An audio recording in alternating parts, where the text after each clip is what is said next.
আরে পানি পরে খামুনি। আগে পানিটা খাও, আমি যেটা কইছি ওইটা করো না, ধরো। আরে বাবা রে, খাইতেছি না। আম্মা, আসসালামু আলাইকুম। এই ছোট লোকের বাচ্চা, তোর সাহস কি করে হয় ওই নোংরা হাত আমার পায়ে দেওয়ার? আর মায়া, তোকে আমি বিদেশ থেকে লেখাপড়া করে আনছি কি একটা ছোট লোক কৃষকের বাচ্চাকে বিয়ে করার জন্য? হ্যাঁ, তোকে আমার মেয়ে বলে পরিচয় দিতে ঘৃণা হচ্ছে। তুই আমার মান সম্মান একেবারে ধুলায় মিশিয়ে দিয়েছিস। আর দেখ তোর এই ছোট বোনের জামাই, সে কত বড় একটা অফিসের ম্যানেজিং ডিরেক্টর। আর দেখ আমার ছোট মেয়ের জামার গর্ভে আমার মুখটা ফুলে যায়।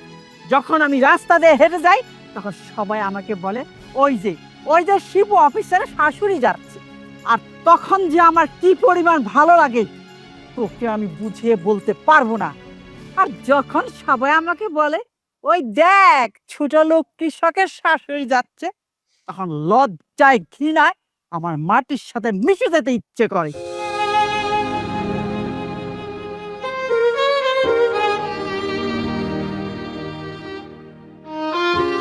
মা, তুমি এই জায়গায় কেন আইছো?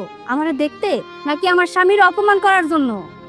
শোনো মা, তোমার ছোট মেয়ের জামাই অনেক বড় অফিসার, সেটা দেখে আমি কি করবো? আমার তো কোনো লাভ নাই। আমার স্বামী একজন কৃষক, এতেই আমি অনেক খুশি। আর আমারও যদি তোমার মেয়ে হিসাবে পরিচয় দিতে এতই ঘৃণা হয়, তাহলে তুমি কেন আইছো আমারে দেখতে? আমরা তো তোমার কাছে যাই নাই। মা দেখছেন আপনার বড় মেয়ের কি অবস্থা, কতটা বেয়াদব হয়ে গেছে। ওই কিন্তু বিয়ের আগে এতটা বেয়াদব ছিল না। এই কৃষকের বাচ্চার সাথে বিয়ে হওয়ার পরে ওরা একদম বশ করে ফেলেছে যাতে আপনারা সহ্য করতে না পারে। সেটাই তো দেখছি ছোট জামাই। যে মেয়ে আমার চোখের দিকে তাকিয়ে কথা বলতে পারতো না, সে এখন আমার মুখে মুখে তর্ক করে।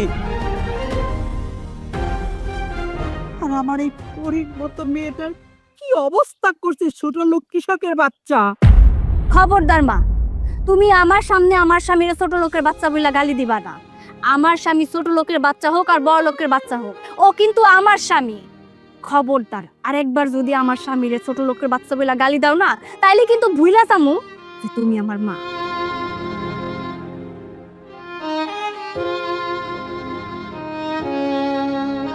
দেখেছো ছোট জামাই বাবাজি, একটা ছোট লোক কৃষকের জন্য আমার পেটের মেয়ে আমার সাথে কি ব্যবহার করছে।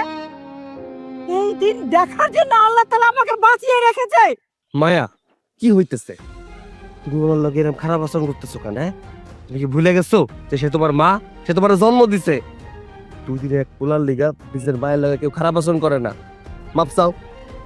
হইছে আমার মেয়েটাকে আমার বিরুদ্ধে নিয়ে গিয়ে আর ভালো শাস্তি হইব না। তোদের মতো ছোট লোক কৃষকদের আমি খুব ভালো করে চিনি। আর শুন মায়া, আমি তোদের এই দৃশ্য দেখার জন্য আসিনি, আর তোর জামাইকে আমি অপমান করার জন্য আসিনি। আমি আসছি কাল তোর বাবার মৃত্যুবার্ষিকী। যেহেতু তুই তার বড় মেয়ে, তোর একটা কর্তব্য আছে। তোর যদি ইচ্ছা করে যাবি, না ইচ্ছা করলে যাবি না। চলো ছোট জামাই, আর এখানে আমি এক মুহূর্ত থাকবো না। হ্যাঁ মা, চলো।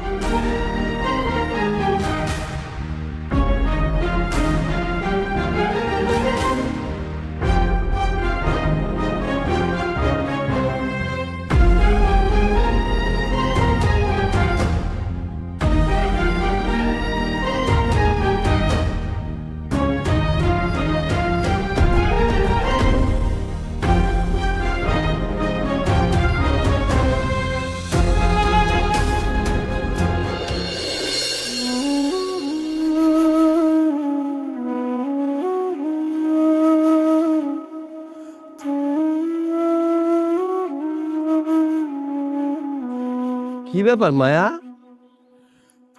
তুমি এই জায়গায় মন খারাপ করে বসে রয়েছো কেন? তুমি এখনো রেডি হও নাই? তাহলে তুমি কখন রেডি হইবার, কখন যাবো আমরা? রেডি হইমু মানে কি কইতাছো?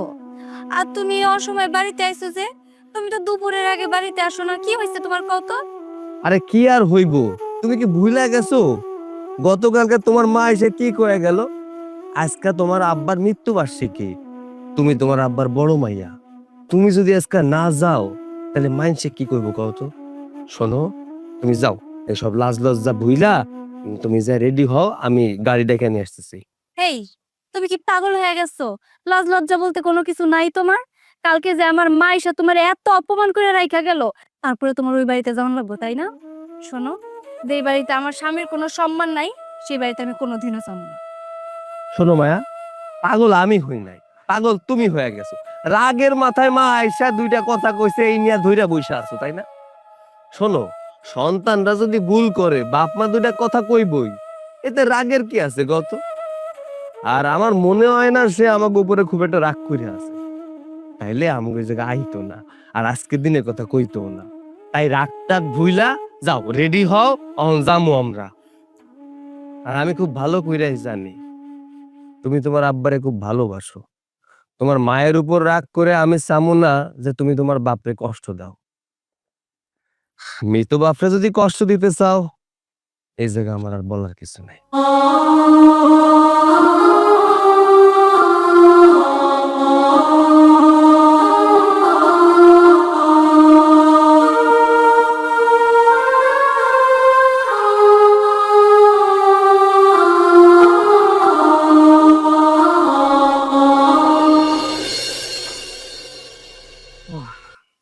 বাহ, সবাই বসে গেছে।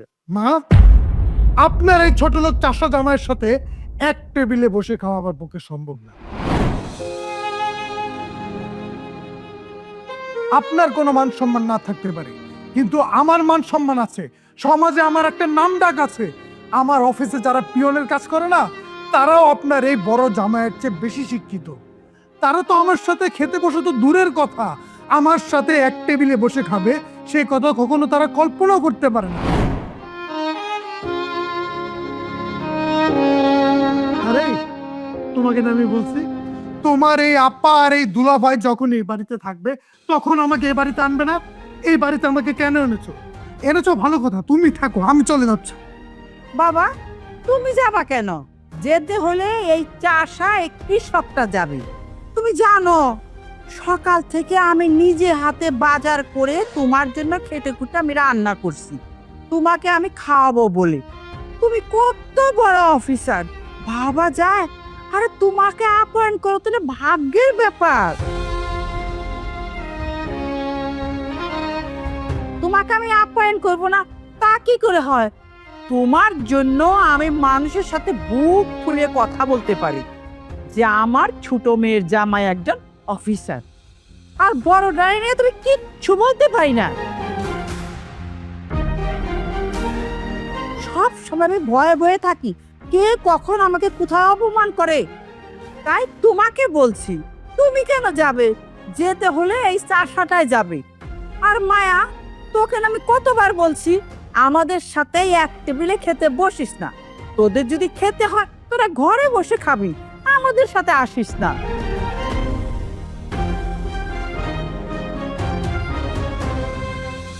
কেন মা, তোমার ছোট জামাইয়ের যদি এই বাড়িতে ডাইনিং টেবিলে বসে খাওয়ার অধিকার থাকে, ঠিক তেমনি আমার স্বামীরও আছে। কারণ আমার স্বামী এই বাড়ির বড় জামাই, আর আমরা তো নিজে ইচ্ছা এই বাড়িতে আসি নাই। তোমরা গিয়ে আমাকে দাওয়াত করে তারপরে এই বাড়িতে আন। এখন কেন তাইলে আমার স্বামী ডাইনিং টেবিলে বসে খাওয়ার অধিকার রাখে না? কেন তোমরা সবাই মিলে আমার স্বামীর অপমান করতে? আপু, তুমি তোমার এই অশিক্ষিত খ্যাত জামাইয়ের সাথে আমার জামাইয়ের তুলনা করছো?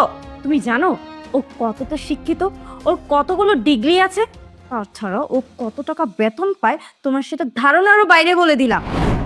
শোন, তোর স্বামী কত টাকা ইনকাম করে, তোর স্বামীর কত ডিগ্রি আছে, এটা না আমার জানার কোনো দরকার নেই। এটা জানি না আমার কোনো লাভও নাই।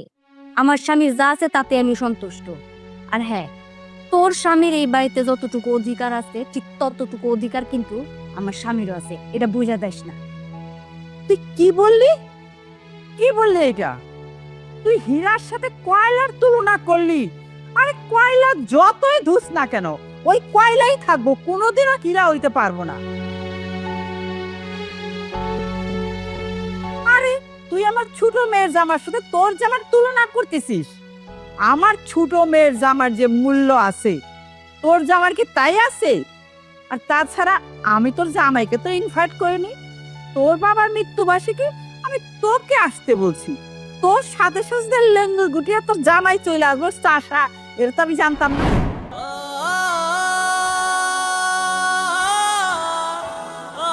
তাই আমি ভালোই ভালোই বলছি তোরা এখান থেকে চলে যা, আমরা খাবারের পরে তোরা এখানে আসবি।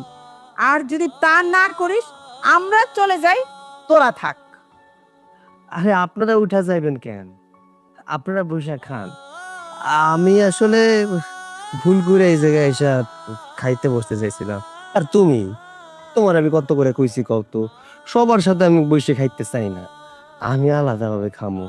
তুমি আমায় আলাদা খাইতে দিও। আপনারা খাল, আমি চাই।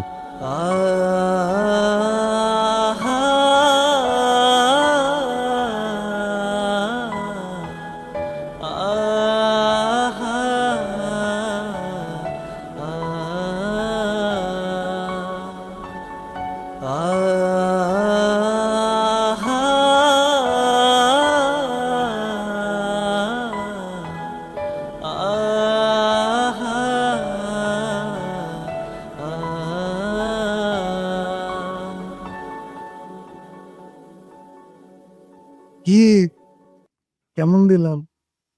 তোমাদের বাড়িতে আসার আগে আমি তোমাকে বলছিলাম না যে তোমাদের বাড়িতে আসার পরে তোমার ওই ছোট লোক কৃষক দুলাভাইটাকে এমন শিক্ষা দিব যাতে সে কখনো আমার দিকে চোখ তুলে তাকাতে না পারে। সে কি ভাবছে বড় লোকের মেয়ে মানে তোমার বোনকে বিয়ে করবে আর এই বাড়ির সম্পত্তি যা কিছু আছে সবকিছু তার নামে লিখে দেবে? আমি শিপু কি জিনিস সেটা তো সে জানে না, সেটা আমি কখনোই হতে দেব না।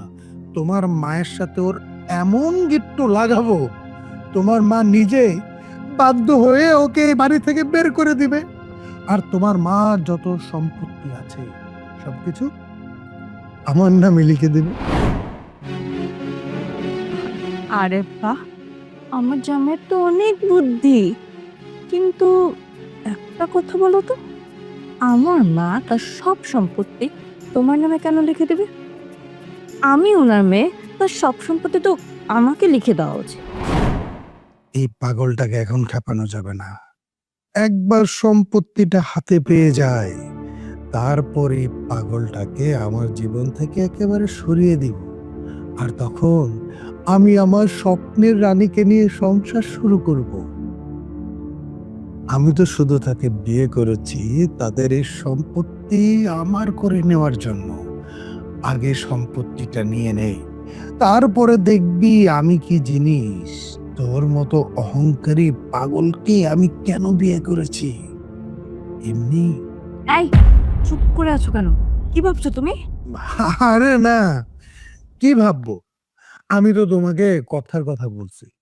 আসলে দেখো, তোমার নামে লিখে দেওয়া মানেই তো আমার নামে লিখে দেওয়া। তোমার আর আমার সম্পত্তি তো আলাদা না, কারণ তুমি তো আমার সব।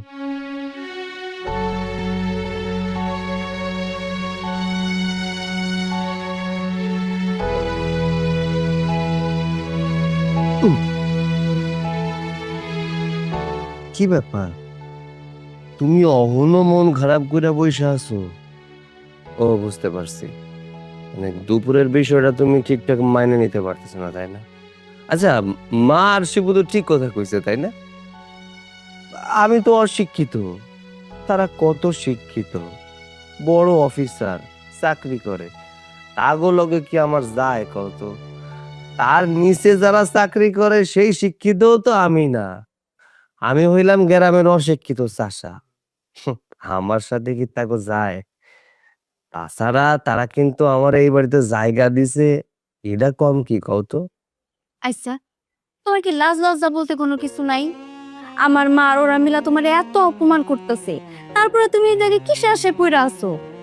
তোমার কত করে কইলাম চলো আমরা এখান থেকে চলে যাই, কিন্তু না, তুমি তো আমার কোনো কথাই শুনতেছো না।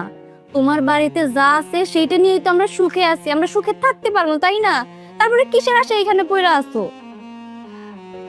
আর আমার জানা মতে তুমি অশিক্ষিত কৃষক হইলেও তোমার তো জমি জমা কম নাই, তারপরেও কোন দুঃখে তুমি এই বাড়িতে চাকরের মতো পড়ে থাকবা?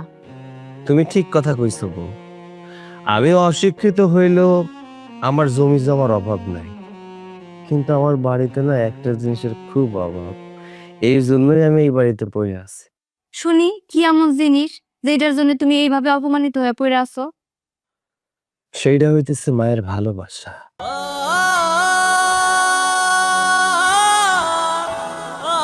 ছোটবেলা থেকে মায়ের ভালোবাসা পাই নাই, মায়ের আদর কি জিনিস সেটা জানি নাই। জীবনে মা ডাকার খুব শখ আছিল। যখন শুনতাম বন্ধু বান্ধবরা মা কয়ে ডাক দিত, তখন ভাবতাম আমিও যদি কাউরে মা কয়ে ডাকতে পারতাম। তোমার বিয়ে করার পর চিন্তা করছিলাম যে তোমার মাই আমার মা হইব, তাই তো মা কয়ে ডাকতাম, এখনো ডাকি। এই যে আমার তো মা নাই, তোমার মারা যে মা কয়ে ডাকি, এটাই কম কি কত?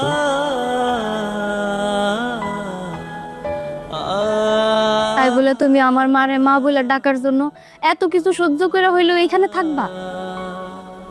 করুক অপমান, তাতে আমার কিচ্ছু যায় আসে না। এই অপমানের মাঝে আমি ভালোবাসা খুঁজে পাই। আচ্ছা, অনেক রাত হয়ে গেছে, আর কথা বাড়ানো তো ঘুমায় পড়ো, সকালে উঠতে হইব। শুভ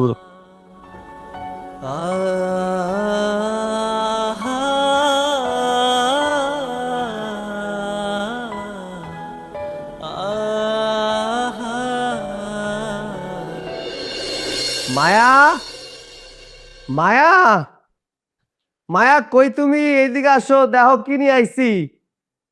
মায়া, ও মায়া। তাই মনে হয়? এই শালা অশিক্ষিত ছোট লোকের বাচ্চার জন্য একটু শান্তিতে ঘুমাইতে পারবো না। বাড়ির মধ্যে এসে সারের মতো চিল্লাইতেছে। এই শালারে যদি আজকে উচিত শিক্ষা না দেই না, আমার নাম শিপনা। চল আমার সাথে। গেল কই? কি ব্যাপার দুলা ভাই, এরকম ষাঁড়ের মতো চিল্লাচিল্লি করছেন কেন?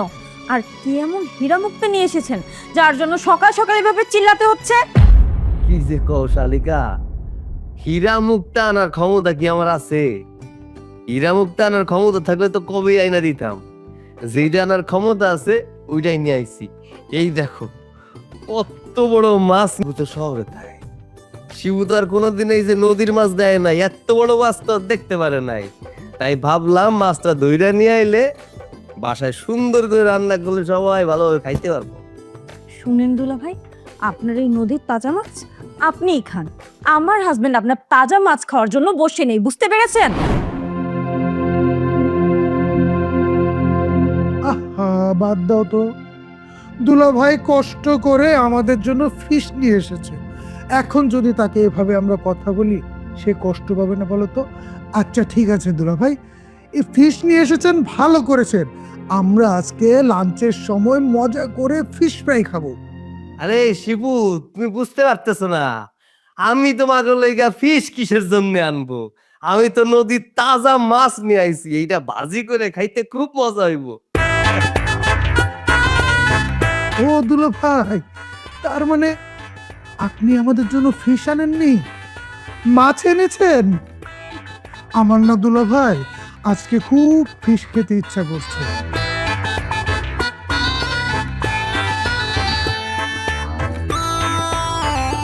তুমি যে ফিশ কইতেছো, এটা কই পাওয়া যায় এটা তো আমি জানি না।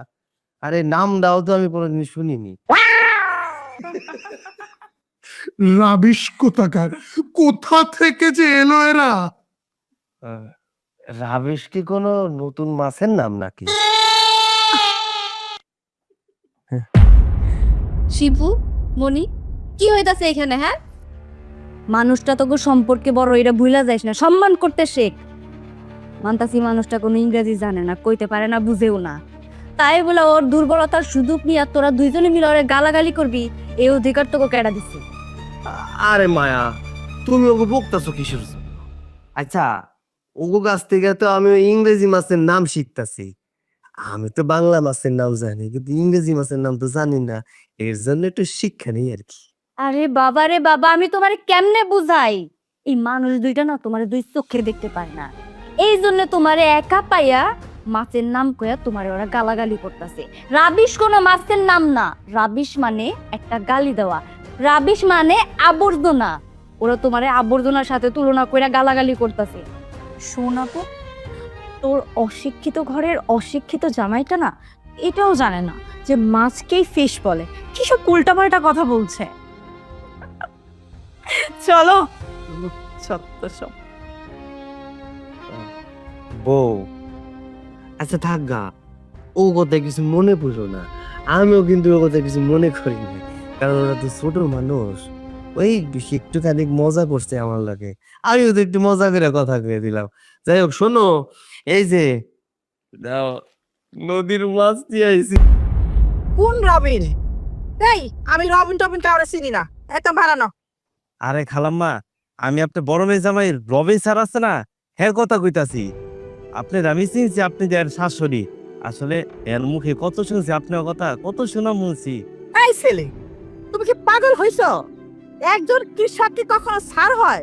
এই তোমার মুখে আমি প্রথম শুনলাম যে কৃষককে স্যার বলা যায়। আরে আপনি এসব কি কইতাছেন খালাম্মা?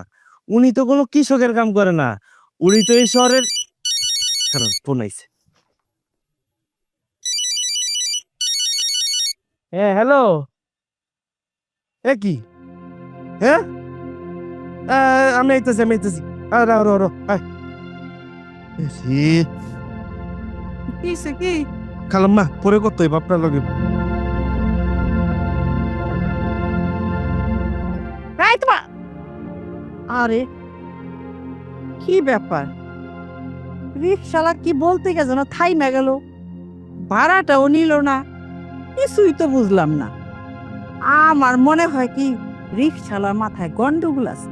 তাহলে কৃষক কি কখনো স্যার হয়? আল্লাহ জানে। সকাল সকাল কিন্তু পাগলের পাল্লায় পড়লাম, চত্বর সব।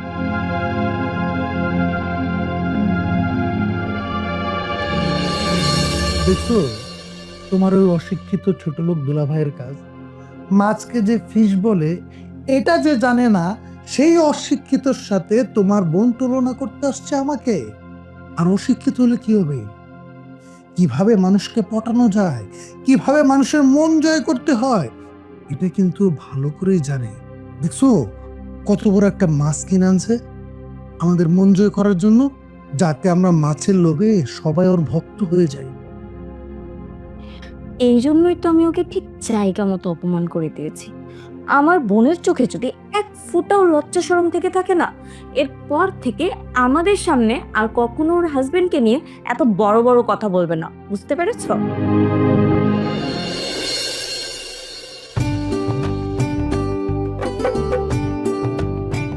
কি ব্যাপার মায়া?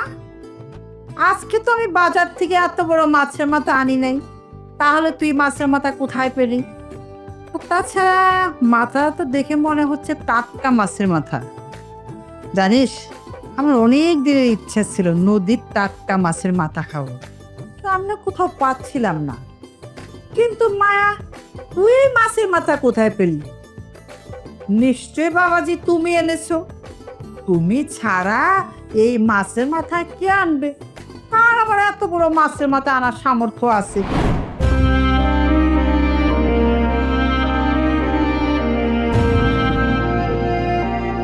মা, এই মাছটা তোমার শিক্ষিত ছোট জামাই আনে নাই, এই মাছটা আনছে তোমার অশিক্ষিত কৃষক জামাই। তোমার ছোট জামাই এত সময় কই কত যে ভোর সকালে উইঠা নদীর পাশে গিয়া বসে থাকবো, কখন এত বড় একটা মাছ ধরতে পারবো আর তোমার জন্য নিয়ে আসবো। বা তোমার মনে আছে তুমি একদিন আমারে কইছিলা যে নদীর বড় মাছ খাইতে ইচ্ছা করতেছে তোমার? ঠিক ওই কথাটা আমি ওরে কইছিলাম। আর তারপর থেকে ও প্রত্যেক দিন ভোর সকালে উঠে নদীর পাশে গিয়া বসে থাকতো যে কবে ও বড় মাছ ধরতে পারবো আর তোমার জন্য আনতে পারবো। ভাগ্য খারাপ আছিল তাই এতদিন মাছ পায় নাই, আজকে মাছ পাইছে তাই তোমার জন্য আনছে।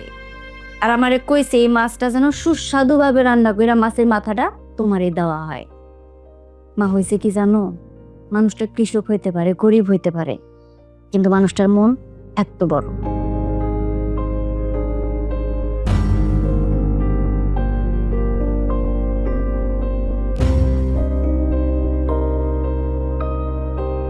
দেখেছো মা, তোমার বড় মেয়ের কাহিনী দেখেছো? ও তার হাজবেন্ডকে বড় করতে যে আমার হাজবেন্ডকে তোমার সামনে ছোট করছে।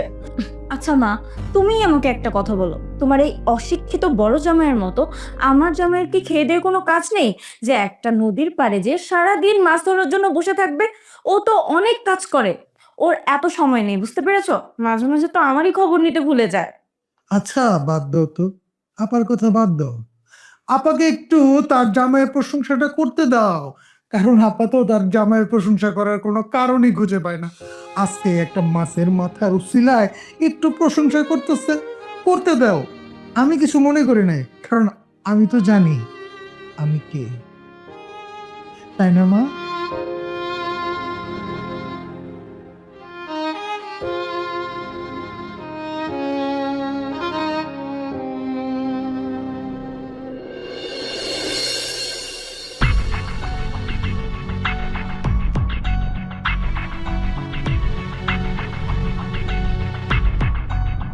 কি ব্যাপার শিপু, তুমি এখানে এভাবে বসে আছো কেন? বসে থাকবো না তো কি করবো? হ্যাঁ, এই সামান্য 2 টাকার মাছের জন্য তোমার বোন আমার শাশুড়ি আম্মার সামনে আমাকে যেভাবে অপমান করলো, তোমরা সবাই দাঁড়ায় তাকায় তাকায় দেখলা, কেউ তো কোনো প্রতিবাদ করলো না। তুমি তোমার বোনের কাছ থেকে কিছু শিখো, কিভাবে সামান্য 2 টাকায় স্বামীর সম্মান বাড়ানো যায়।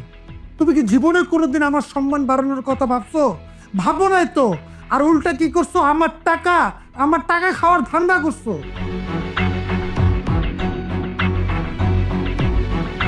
তুমি সামান্য কিছু টাকার জন্য আমার সাথে এমন ব্যবহার করতে পারলে? হ্যাঁ, করতেছি। তোমার বোন তোমার মায়ের সামনে আমাকে এতগুলো কথা শুনালে, আমাকে এভাবে অপমান করলো। ওই তোমরা তো সবাই দাঁড়ায় দাঁড়ায় দেখলা, কেউ তো কোনো প্রতিবাদ করলো না। কেউ প্রতিবাদ করছো? আর সবচেয়ে বড় কথা কি জানো? তুমি আমাকে কখনো ভালোই বাসো না। আর যদি ভালোবাসতা, আমার এই অপমান সহ্য করতো না, প্রতিবাদ করতো। আর শোনো, তুমি কান্নাকাটি করো না। আমার মায়ের কাছে যে মাছ দিয়ে দুলাভাই ভালো হতে চেয়েছে না, সেই মাছ দিয়ে ওকে আমি খারাপ বানিয়ে ছাড়বো। তারপর দেখবে আমার মা নিজ হাতে দুলাভাইকে ঘাড় ধাক্কা দিয়ে বাড়ি থেকে বের করে দিবে। কি বলো? সেটা কিভাবে?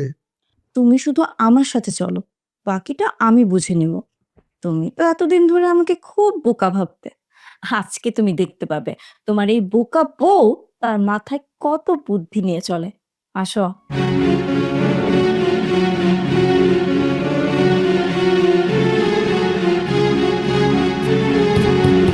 মা, তুমি কি ঘুমিয়ে গেছো?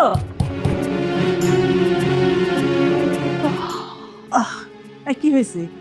এই দরজা ধাক্কাছিস কেন? কোনো কিছু বলা থেকে ভিতরে যেতি, দরজা খোলা ছিল তো। কি হয়েছে বলবি তো আমাকে। তুমি এখানে আরামসে ঘুমাচ্ছ, আর ওইদিকে তোমার অশিক্ষিত জামাই তোমার মান সম্মানের 12টা বাজিয়ে দিচ্ছে। ও পুরো গ্রামে বলে বেড়াচ্ছে যে ও নাকি তোমার সব খরচ চালায়, আর তোমার সব খরচ চালানোর জন্য তুমি ওকে ইচ্ছে করে এই বাসায় রেখে দিয়েছো, ওকে অন্য কোথাও যেতে দিচ্ছ না। ও তোমার জন্য প্রত্যেকদিন হাজার হাজার টাকার বাজার করে, বড় মাছ মাংস যা কিছু তোমার প্রয়োজন সব কিছু এই বাড়িতে এনে তোমার জন্য হাজির করে। আর ও যদি এই বাড়িতে না থাকে, তুমি না খেয়ে মরে যাবে। এ কারণে তুমি ওকে এই বাড়ি থেকে যেতে দিচ্ছ না। ও তোমার এখানে এমনি এমনি থাকে না, বুঝতে পেরেছো? আর গ্রামের মানুষরা তোমার কথা ভেবে থুতু ফেলছে। তুই এসব কি বলতেছস? ওই অশিক্ষিত ছোট লোক কৃষক আমার নামে বদনাম করে বেড়াচ্ছে, তুই সত্যি বলতেছস? সত্যি না হলে কি মিথ্যা? আচ্ছা মা, একটা কথা বলো তো, তোমার কাছে মিথ্যা বলে আমার কি লাভ? ঠিক আছে, তুমি যদি আমাকে বিশ্বাস না করো, তাহলে তোমার জামাইকে জিজ্ঞেস করো, ও আমার সাথেই ছিল। হ্যাঁ মা, এই কথাটা আমি অনেক আগে শুনছি, আপনাকেও বলতে চাইছিলাম, কিন্তু আপনাকে বললে আপনি কি না কি মনে করেন, এই জন্য বলি নাই। আজকেও কি করছে জানেন? এই যে একটা মাছ কিনছে না, মাছটা কিনা পুরা গ্রাম ঘুরছে, ঘুইরা পুরা গ্রামবাসীর সবাইরে বলছে এই মাছ নাকি আপনার জন্য সে কিনা আনছে।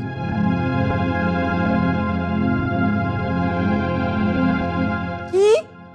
ওই অশিক্ষিত ছোট লোক আমার নামে তলে তলে বদনাম করে বেড়াচ্ছে? ওকে যদি এই বাড়ির থেকে আমি জুতা পিটা করে বের না করছি, তাহলে আমার নামও দুলারি বেগম না।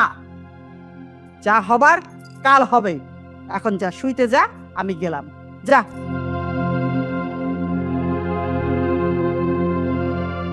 কি কেমন দিলাম? কেমন আবার দিবে, আমার বউ তো 100-তে 100।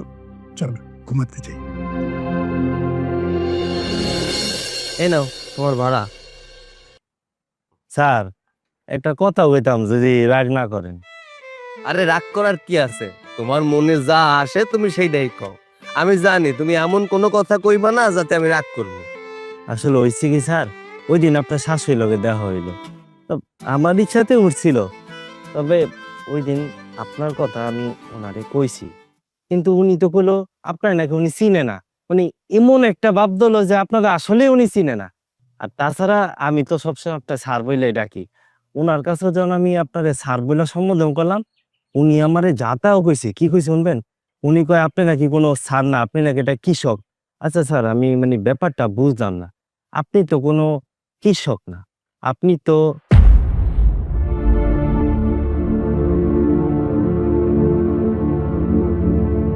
ও স্যার কি ভাবতাছেন?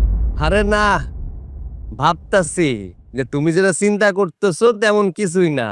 আমার শাশুড়ি তো অনেক মজার মানুষ, সবার সাথে মজা করতে খুব পছন্দ করে। আরে মাঝে মধ্যে তো আমাকে লগেই মজা করে।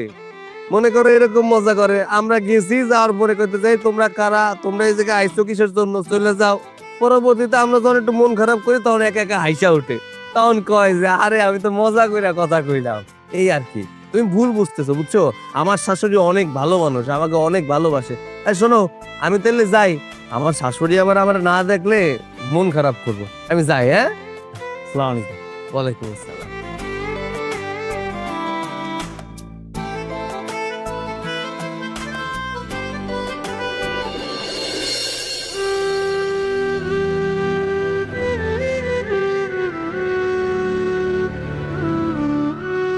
এই কি ব্যাপার, তুমি এত রাইতে ব্যাগ গুছাইতেছো কেন, শাড়ি কাপড় গুছাইতেছো?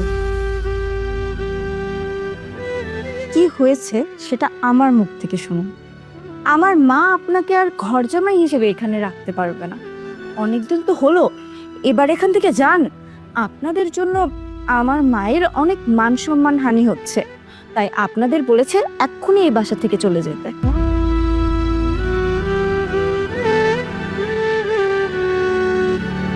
কিন্তু হঠাৎ করে আমাকে বাড়ি থেকে চলে যেতে বললো কেন? হঠাৎ করে? হঠাৎ করে কোথায়?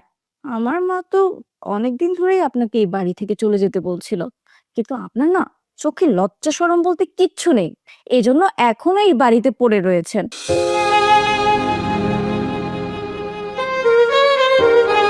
আপনার জায়গায় যদি আমার হাজবেন্ড হতো না, তাহলে এক মুহূর্ত আর এই বাড়িতে থাকতো না, আর কিয়ামত হয়ে গেলেও এই বাড়ির আশেপাশে কখনো আসতো না। নির্লজ্জ থাকার।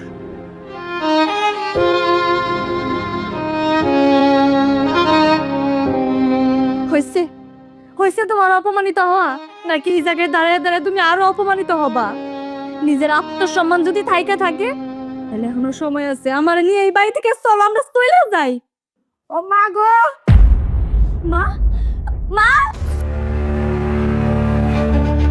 ও বাবা, আমি চোখে কিছু দেখতে পাইতেছি না, তোরা কই, তোরা কই? কি হয়েছে মা, কি হয়েছে? বাবা কি হচ্ছে? আমি চোখে কিচ্ছু দেখতে পাইতেছি না মা।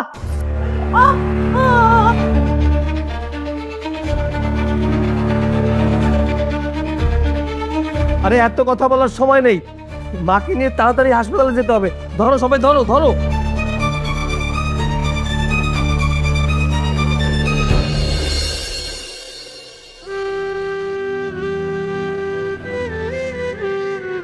মা আসলে অনেক দিন হলো আপনি তো ব্যবসার খোঁজ খবর নিতে পারতেছেন না। আমাদের দোকানে বড় একটা মালের অর্ডার আসছে, যেহেতু আপনি এই দোকানের মালিক, তাই এই অর্ডারটা নিতে হলে আপনার একটা সাইন লাগবে। আর এই অর্ডারটা যদি আমরা পাওয়া যায়, আমাদের ব্যবসার অনেক উন্নতি হয়ে যাবে। আর মা, আপনি তো আমাকে নিজের ছেলের মতোই দেখেন, তাছাড়া আপনার এই বিপদের সময় পাশে দাঁড়ানো এটা আমার দায়িত্ব আমি মনে করি। সেটা আমি জানি বাবা, তুমি আছো বলেই তো আমি একটু শান্তিতে আছি। দা বাবা, কোথায় সই করতে হবে আমি সই করে দিতেছি। এই যে মা, এই যে এইখানে। খবরদার, আপনি এই জায়গায় সই করবেন না। এটা কোনো দোকানের কাগজ না, এই কাগজটা হইতেছে এই সমস্ত সম্পত্তির দলিল।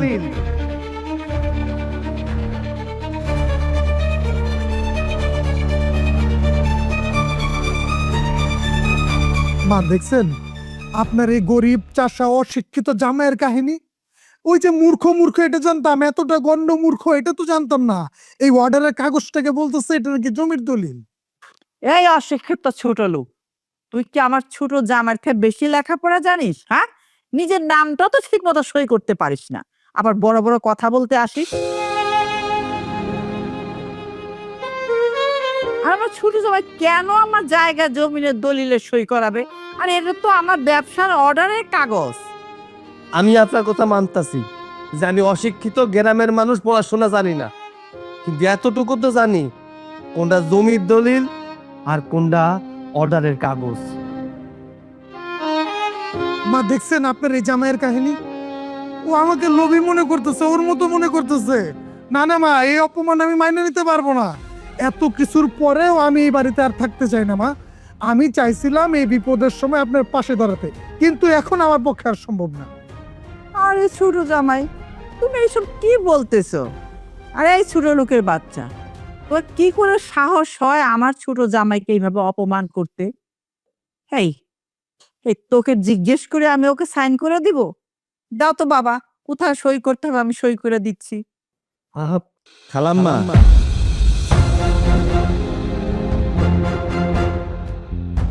আপনি বারবার কারা অশিক্ষিত কইতাছেন? এই রবিন স্যার রে, আপনি জানেন রবিন স্যার কে?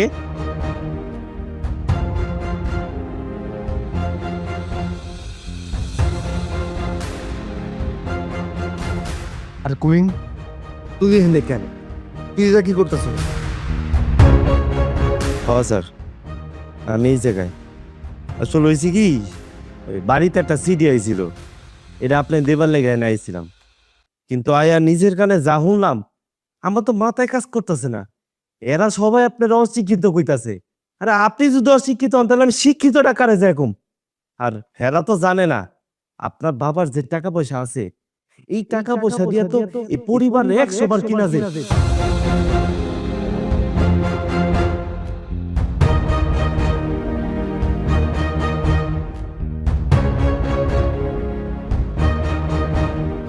করিম, এক কাম কর, কাগজটা দিয়ে জায়গাতে যা, কারণ এটা আমগো পারিবারিক বিষয়। এই বিষয় নিয়ে নাক গলানোই ভালো। যা। ঠিক আছে স্যার, আপনি যেহেতু কইতাছেন তাহলে আর কি করার, জায়গা আমি এলন সিডি। করিম ভাই খারান, আপনি কোথাও যাইবেন না। আচ্ছা, আপনি কি কইলেন এইটা? তোর বাবার যা আছে তা দিয়ে আমাগো 100টা পরিবার কেনা যাইবো? আর আপনি তো এইটাও কইলেন যে ও নাকি ফার্স্ট ক্লাস ছাত্র।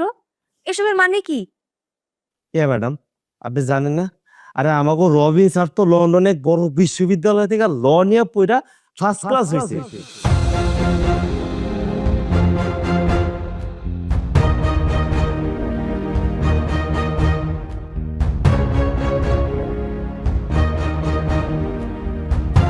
তাছাড়া রবিন স্যারের বাবা তো এই শহরের একটা বড় বিজনেসম্যান, আসলাম শিকদার ওনার বাবার নাম। এই ছোট লোক রিক্সা চালকের বাচ্চা, তোর কি মাথা ঠিক আছে? আর তুই জানোস আসলাম শিকদারকে? আর তুই বলতেছস এই ছোট লোক চাষা নাকি আসলাম শিকদারের ছেলে? এই তুই পাবনা থেকে কবে ছাড়া পাইছস? তোর কি মাথা ঠিক আছে? তুই কি জানোস আসলাম শিকদারকে? হ্যাঁ জানে, খুব ভালো করেই জানে আসলাম শিকদারকে। আসলাম শিকদার 100 টাকা ইনকাম করে 1000 টাকার ফুটানি দেখায় না। আর আমি আসলাম শিকদারের একমাত্র উত্তরাধিকারী, রবিন শিকদার।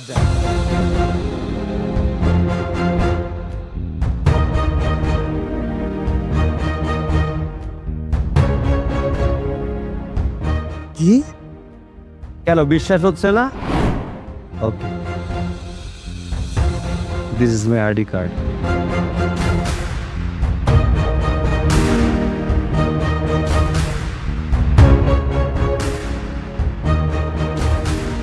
আসলেই তো করিম ভাই তো একদম ঠিক কথা কইছে। রবিন, তুমি এত বড় পরিবারের একটা পোলা হইয়া এতদিন আমার কাছে তোমার সব পরিচয় লুকায় গেছো। আর মা, রবিন একদম ঠিক কথা কইছে। এইটা কিন্তু কোনো অর্ডারের কাগজ না, এইটা হইতাছে আমাগো জায়গা সম্পত্তি যা আছে ওইটার দলিল। এই দলিলে যদি একবার তোমারে দিয়া তোমার ছোট জামাই সিগনেচার করাইতে পারতো না, তাহলে এই জায়গা সম্পত্তি যা আছে সবকিছু তোমার ছোট জামাই। আপু, তুমি সব কি বলছো? পাগল হয়ে গেছো নাকি? আমি যা কইতাছি একদম ঠিক কইতাছি। তুই তো জানোস আমি একজন আইনজীবী, আমি এই সব সম্পর্কে খুব ভালো করেই জানি। আমার মুখের কথা যদি বিশ্বাস না হয় তাহলে তুই নিজে চোখে দেখ।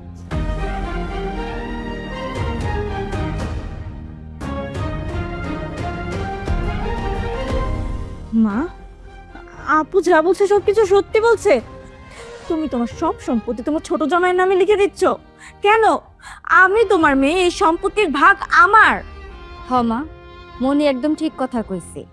তোমার এই জায়গা সয় সম্পত্তি এসবের প্রতি না আমার কোনো লোভ নাই। আমারে যদি দেওয়ানের ইচ্ছা না থাকে তুমি মনিরে দিয়ে দাও না, তবুও বাইরের মানুষে তুমি তোমার সয় সম্পত্তি দিও না, কারণ এই লোকটারে দিয়ে বিশ্বাস নাই। এমনও তো হইতে পারে যে 2 দিন পর এই লোকটা তোমারে আর মনিরে বাসা থেকে বের করে দিছে, তখন তোমরা কি করবা?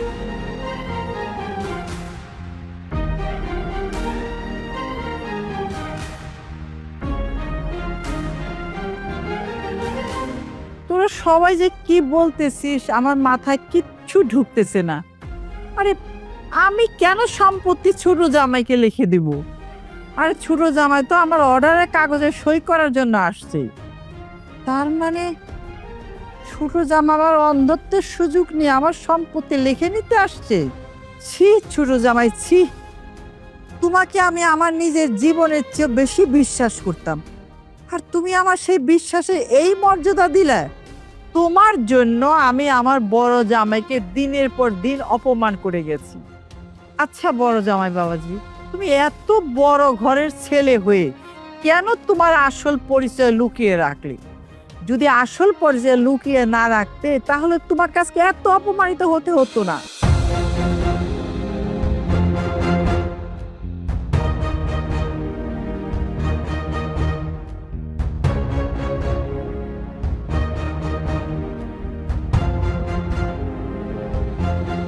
আসলে মা, আপনার ব্যাপারে মায়ের কাছে আমি সবকিছু শুনেছিলাম। আপনি টাকার অহংকারে এবং শিক্ষার অহংকারে ডুবেছিলেন। কখনো গরিবদেরকে চোখে দেখতে পারতেন না, 2 চোখের বিষ ছিল গরিবরা।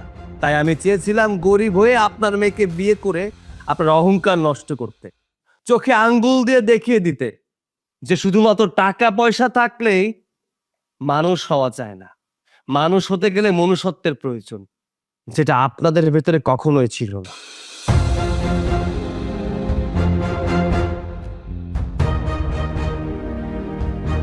ছি শিপু, ছি। তুমি আমার মায়ের সাথে এমন একটা কাজ করতে পারলে?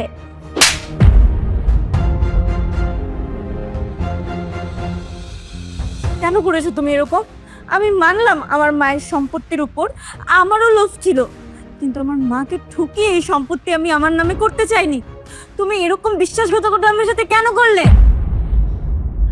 আসলে তোদের কারোর কোনো দোষ নাই, সব দোষ আমার। আমি যদি বাইরের শিক্ষা না খুঁজতে গিয়ে ভিতরের শিক্ষা খুঁজতাম তাহলে আজকে আমাকে এই দিন দেখতে হতো না। বড় জামাই বাবাজি, তুমি তুমি আমাকে মাফ করে দাও বাবা, তুমি আমাকে মাফ করে দাও। আজকে আমি তোমার জন্য পথের ফকির হতে বেঁচে গেছি বাবা।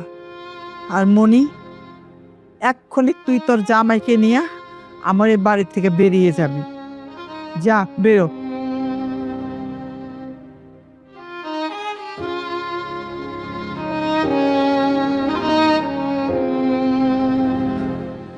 মা, আপনি হচ্ছেন আমাদের মা।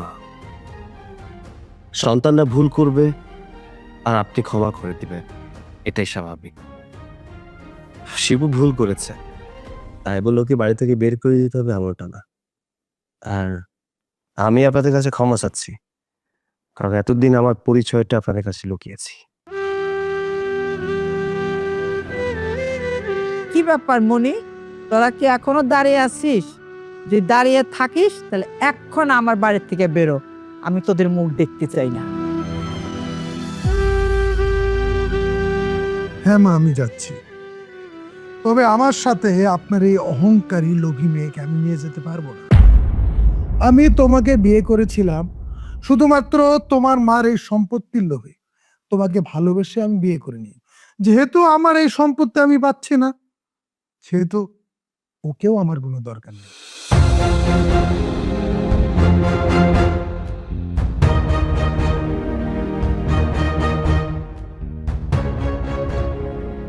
হয়ে গেলাম।